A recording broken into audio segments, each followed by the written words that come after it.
Здравствуйте, друзья! В эфире передача «Говорящие головы» о политиках, их высказываниях и о том, что за ними кроется на самом деле.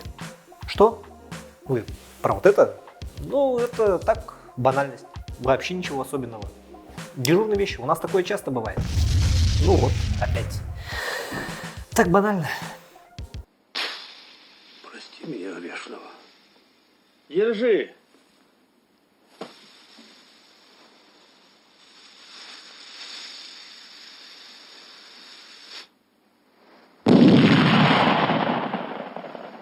Не понимаю вашего недоумения. Да, чего-то там у кого-то бомбит. Но я, между прочим, не паникую, а беру пример с нашей доблестной полиции, которая в подобных ситуациях умеет сохранять невозмутимый вид не хуже Карлсона с его знаменитым «пустяки, дело-то житейское». Вот на Медне, возле школы номер 10, случилось массовое побоище. Ученики старших классов после футбола были избиты организованной группой, приехавшей по звонку своего приятеля.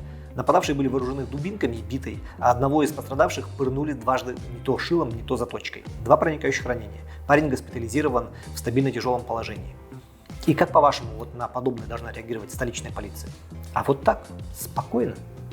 Фигуранты есть, дело возбуждено, работаем. Причина банальная. Конфликт во время игры в футбол, который перерос в драку. В принципе, все, что там пишут, Девяткинский, не Девяткинский или национальный вопрос, такого там точно нет. Ну банально же. Это всегда так. Соберутся дети в футбол поиграть, а потом друг друга дубинками бьют, ножиками режут, заточками колят. Азарт, знаете ли. Разгорячились детишки игрой. Обычные околофутбольные страсти. Главное, что бьют и режут не по паспорту и не за разрез глаз. А так, из спортивного азарта и по широте душевной. Вот когда бьют за национальность, тогда не банально. А так, чем бы дитяти не тешились, лишь бы не нарушали гармонизацию межнациональных отношений в республике Саха-Якутия. Хорошо вот так вот посидеть, покурить после занятия спортом. Курить после физнагрузок очень вредно. Слышь, баклажан, у вас в Эфиопии все такие умные. Я русский. Отличать банальные вещи от небанальных – это главный залог для построения успешной политической карьеры в нашей стране. Воровать, будучи чиновником или депутатом, например, это очень банально. Ну, потому что от чиновников и депутатов как-то именно этого и ждут. Банально, опять же, воровать с размахом. Например, десятками или даже сотнями миллионами, а то и миллиардами. Ну, что тут такого? Человек он потому и депутат, ну или чиновник, что мыслит масштабными категориями и проявляет творческую смекалку и креатив прямо на рабочем месте. А вот стоит начать мелочиться, и это не банально. Это сразу привлекает внимание. Да еще какое! Вот, например, вся Якутия знает историю 2 председателей комитетов в Илтумене.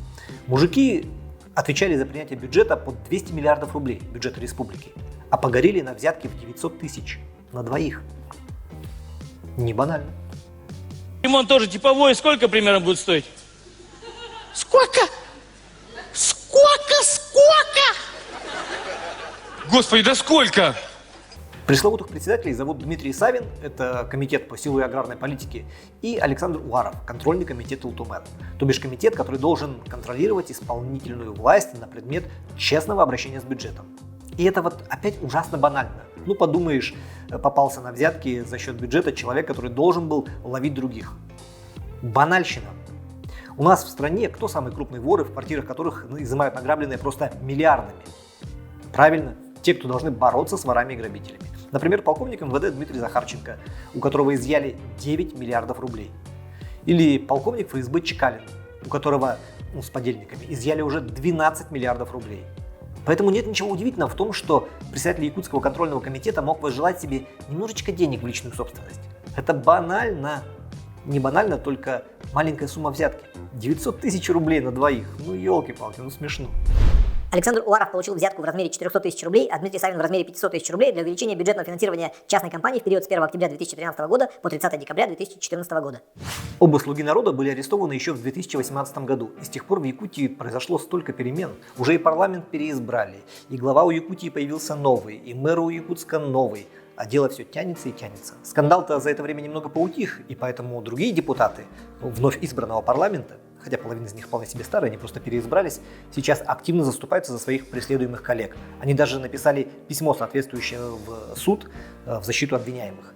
И на днях, во время судебного заседания по делу 2 председателей комитетов, одному из подписантов, депутату Илтумен Елене Голомаревой, вызванной в зал суда, пришлось объясняться по поводу того, чем было вызвано решение подписать вот такое письмо в защиту. И чего там объясняться? Это же так банально. Одно слово – депутаты.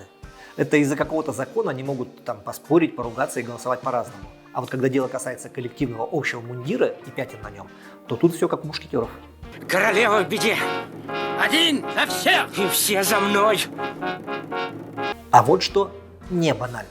Во-первых, собственно, повод для вымогательства взятки, а во-вторых, пояснение депутата Голомаревой. Дмитрия Савинова и Александра Уарова обвиняют в том, что они за скромные 900 тысяч на двоих оказывали содействие в принятии поправок в закон республики, касающихся дополнительного бюджетного ассигнования на искусственное осеменение крупного рогатого скота. А вот письмо их коллеги написали в защиту, потому что...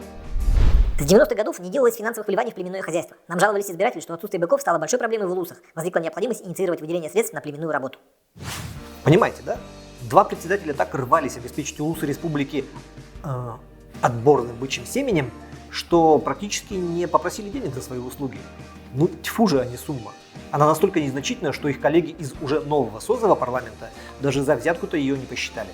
Наоборот, они увидели в действиях двух своих коллег, проталкивающих соответствующую поправку в бюджет, искреннюю заботу об избирателях.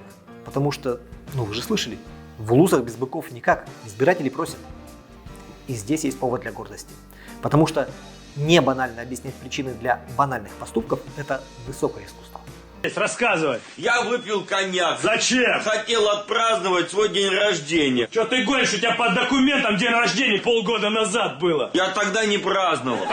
О высоком искусстве.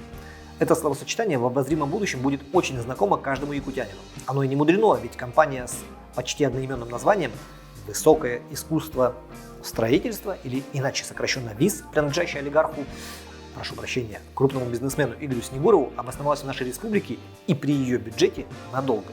Ну, чтобы банально зарабатывать на крупных государственных подрядах. И у них с 2015 года это уже неплохо получается. Так неплохо, что власти Якутии вынуждены все чаще находить всякие не банальные объяснения своей неизъяснимой симпатии к этим частным партнерам. Я готова быть домой тобой. Чем выше любовь, тем ниже поцелуи. Мы ведь с вами помним, как компания ВИС через свои структуры строила 11 социальных объектов в городе Якутске.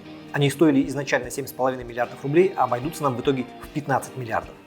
Реальная стоимость строительства арктического центра Эпоса, которым тоже будет заниматься ВИС, около 10 миллиардов рублей. Но заплатит за это республика 18. Сейчас компания ВИС берется за строительство через свои структуры моста через Лену, который стоит 80 миллиардов рублей. При этом федерального финансирования под этот проект не выделено. А это значит, что случись что, отдуваться будет бюджет Якутии. И это прямо зафиксировано в концессионном соглашении о строительстве моста через Лену, которое было подписано на прошлой неделе в Москве. Тенденцию улавливаете? Вот и другие якутяне тоже улавливают. Поэтому главе нашей республики все чаще приходится находить небанальное объяснение тому, что происходит. Ленский мост свяжет 3 федеральные и 5 региональных автодорог, Амуро-Якутскую железнодорожную магистраль, крупнейший речной порт и международный аэропорт. В перспективе это основной элемент будущей трассы Иркутск-Магадан. Сейчас уже появилась возможность буквально с сегодняшнего дня начать изыскательные работы, чтобы все проектные работы шли по установленному графику. Нам важно провести все работы до наступления ледохода. Учитывая, что строительство начнется не ранее 2021 года, не совсем понятно, как ледоход 2020 года повлияет на работу тех же чертежников, инженеров, проектировщиков. Разве что все вместе они приедут работать на место будущего строительства, и тогда действительно надо поторопиться, чтобы весной их всех не унесло до одной большой льдины. Но шутки в сторону. Как мы уже говорили ранее, федеральных денег под мост нет. И случись что, все тяготы по финансированию проекта Якутия будет нести в одиночку. То есть для этого придется урезать все бюджетные расходы на все. Здравоохранение, ЖКХ, образование, бычье семя, в смысле сельское хозяйство, чтобы только обеспечить положенные выплаты ВИСу. И это пугает. А потому власти Якутии усиленно успокаивают пессимистов. Мол, не волнуйтесь, если федералы не найдут денег, мы просто откажемся от проекта. Если по каким-то причинам федеральные средства не поступят, то концессионное соглашение будет расторгнуто. Отдельно подчеркну, что все расходы, которые будут в этом году по проекту, будет нести частный партнер. То есть концессионное соглашение составлено таким образом, чтобы максимально отстаивать интересы нашей республики. Сначала будут оплачены федеральные средства, а средства из республиканского бюджета будут оплачены после введения объекта в эксплуатацию, то есть в 2025 году.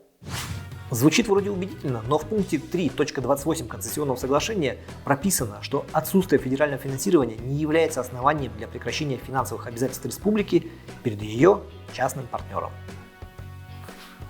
А чтобы вы понимали, только проектирование моста по соглашению обойдется в 999 миллионов рублей.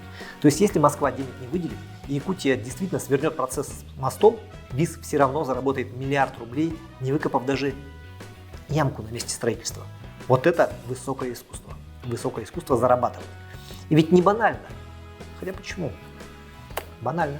Ведь такое уже было. Один раз Якутия уже платила за проект моста, который в итоге так и не был построен. Это было в нулевых, и тогда проект нам обошелся в 238 миллионов рублей. 238 миллионов рублей были выкинуты на ветер. А что, так можно было, что ли? Опять? Да сколько можно уже?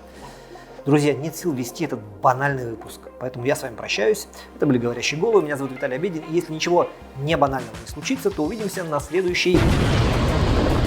Банально. Придумайте уже что-нибудь другое.